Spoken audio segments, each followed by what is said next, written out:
अस्सलाम वालेकुम। मैं इफ्तिखार फातिमा ज़ौजा मोहम्मद हैदराबाद से आपके सामने पेश हूं। मेरी पैदाइश कोयटा बलूचिस्तान की है। इंतहाई आला तालीम याफ्ता खानदान से ताल्लुक रहा है। वालिद साहब शायर भी थे और उन्होंने कुछ किताबें भी लिखी। वालदा साहिबा दर्स व तदरीस से मुताल्लिक रही और पूरे बलूचिस्तान में मिसेस यकीन के नाम से जानी पहचानी जाती है। मैं 7 भाई बहनों में पहली बहन जो हयात हूं और आपके सामने। 5 भाई, 4 मुझसे बड़े और 1 मुझसे छोटे। जो माशाल्लाह छोटे जो हैं वो कोयटा में बहैसियत 3 के, और जो मुझसे बड़े हैं वो आर्मी में एक आला ऑफिसर के तौर पर काम करते हैं। मुझसे छोटी बहन वो भी न सिर्फ कोयटा बलूचिस्तान में बल्कि हैदराबाद में भी दर्स व तदरीस से मंसूब है। तो यूं बहुत रिच घराना, अमीर घराना तो नहीं था, लेकिन अल्हम्दुलिल्लाह कि वालिदैन की तरबियत की वो खुददारी, वालिदैन का अपना मिजाज, इनकी सारी आजिज़ी, शुक्र और मुस्तकिल मेहनत और जद्दोजहद करते हैं, उसमें हमारी बहुत अच्छी तरह से गुजर बसर हुई। तमाम भाई बहनों के तालीम मराहिल बहुत अच्छी तरह से गुजरे।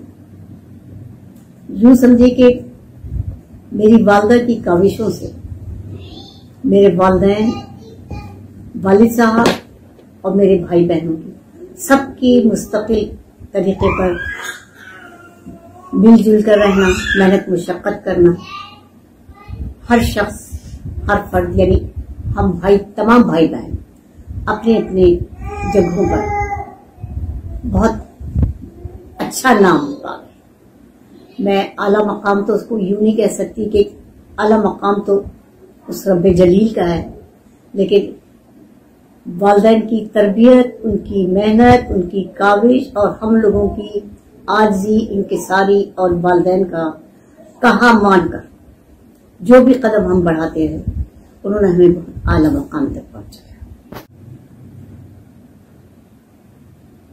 मेरी तालीम कुछ वक्फे के दौरान BA और उसके बाद एक बच्चे की पैदाइश के बाद मास्टर तक की। मैं अगर इस बात पर फख्र करूं तो गलत ना होगा कि न सिर्फ मेरे वालिदैन बल्कि मेरे तमाम अहले खानदान, दाएं बाएं के तमाम अफराद, जो हमसाए कह लें, अहबाब कह लें, उन्होंने हर हालत में रहनुमाई की। न सिर्फ मेरी बल्कि उस जमाने में शायद मुझे कहने दीजिए कि इंसानियत इस हद तक जागी हुई थी कि लोग तंबीह भी करते थे, गलतियां भी निकालते थे, ऑर्डर्स भी देते थे, और सुनने वाले या हम जो उस जमाने में बच्चे थे, नौजवान थे, वो बुरा भी नहीं मानते थे और फरमाबरदारी का सबूत भी देते थे। शादी के बाद की तालीम में मेरा तालीमी सफर किसी यूनिवर्सिटी से मुताल्लिक नहीं रहा। उसे मैंने अपने तौर पर अपने वालिदैन की और बड़ों की सरपरस्ती में उसे हासिल किया, क्योंकि इस तालीम के साथ साथ मेरे अपने दूसरे भी ऐसे उमूर थे जिनकी अंजामदही बहुत जरूरी थी। लेकिन जिंदगी तो चैलेंजेस से गुजर रही थी, कुछ आदी भी थी, लेकिन रहनुमाई अहबाब की, खानदान के तमाम अफराद की, खासकर वालिदैन और भाई बहनों की इस कदर थी कि बहुत पुष्टपनाही रही और आगे आगे बढ़ते रहे। जहां तक बीवी के नाते या माँ के नाते एक खातून खाना की जिम्मेदारी होती है, मुझ पर असर नहीं पड़ा, इसलिए कि मियाँ भी बहुत ज्यादा सपोर्टर थे। जब मैं मसरूफ होती थी तो वो घरदारी को और बच्चों को संभाल लेते थे। फिर शायद मेरा हल्का अहबाब ऐसा था कि उनकी तरफ से मुझे बहुत मदद मिली, तो यूं वो सफर भी बहुत अच्छा था। असल में मैं शादी के बाद दुबई चली गई। कहने को तो बहुत अच्छा है कि जी दुबई चली गई थी, लेकिन वहां कुछ दिनों के बाद वालिदैन, खानदान, अहबाब बहुत याद आए। रोती जाती थी, हर प्लेन को देखकर कहती थी बस इसमें लटकू चली। तो जिंदगी में बड़े अच्छे लोग भी मिल जाते हैं। उन्होंने शायद उठने बैठने से, चलने फिरने, बातचीत से अंदाजा लगाया कि मैं पढ़ी लिखी हूँ, कुछ कर भी सकती हूँ। तो कहा तुम भाई कहीं जॉब करो, अंधा क्या चाहिए दुआ की। मैंने भी मुस्कुराकर हाँ कहा। तो दुबई में मेरा पहला अपॉइंटमेंट एंथोनी स्कूल में हुआ, जो छोटे बच्चों का स्कूल था। दुबई के इस स्कूल में मैंने कमोबेश 19 साल काम किया, जो लगातार तो नहीं, वक्फे वक्फे से। और जब जब काम किया मैं बुलाई गई, यानी वहां जो भी हेड थे उनके दिल में ये था कि मैं वहां काम करती हुई गई हूँ, तो वो बुला लिया करते थे, तो मैं वैसे ही मिलने के लिए चली जाती थी।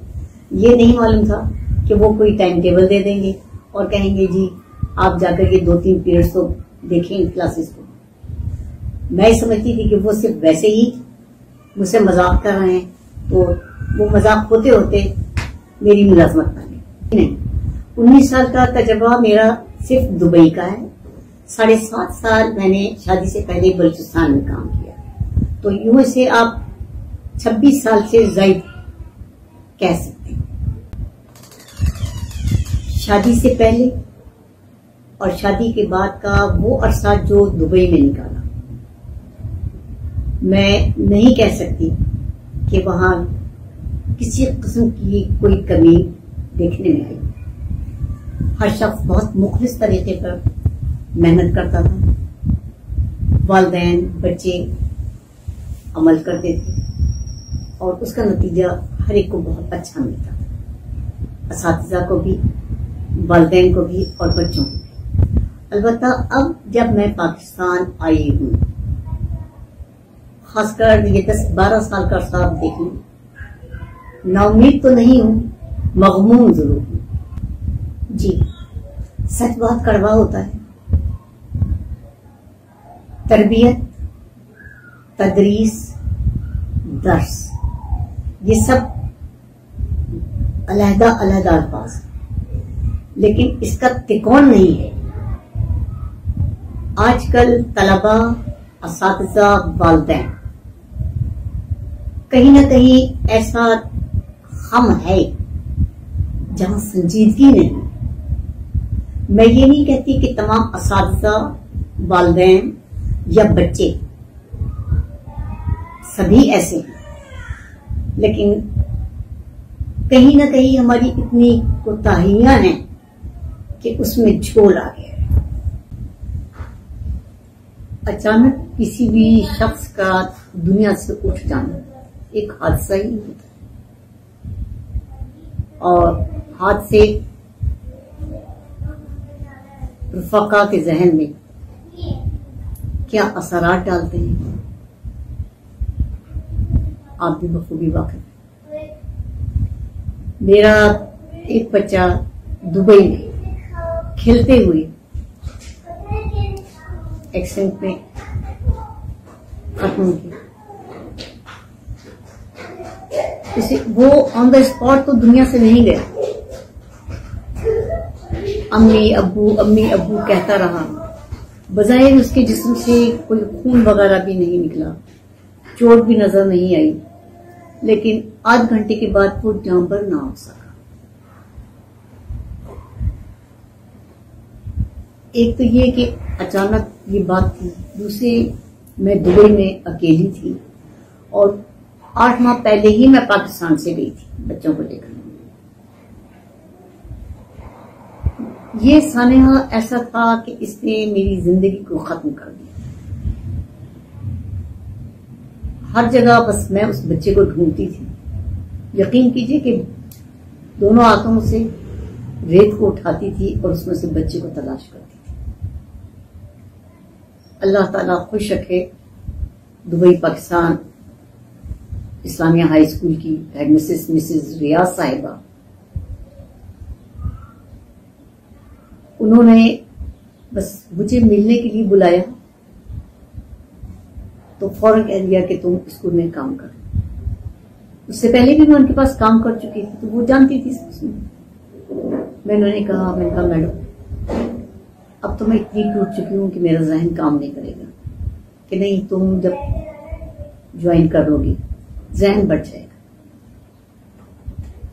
और वाकई मेरा बहुत हद तक जहन बढ़ गया।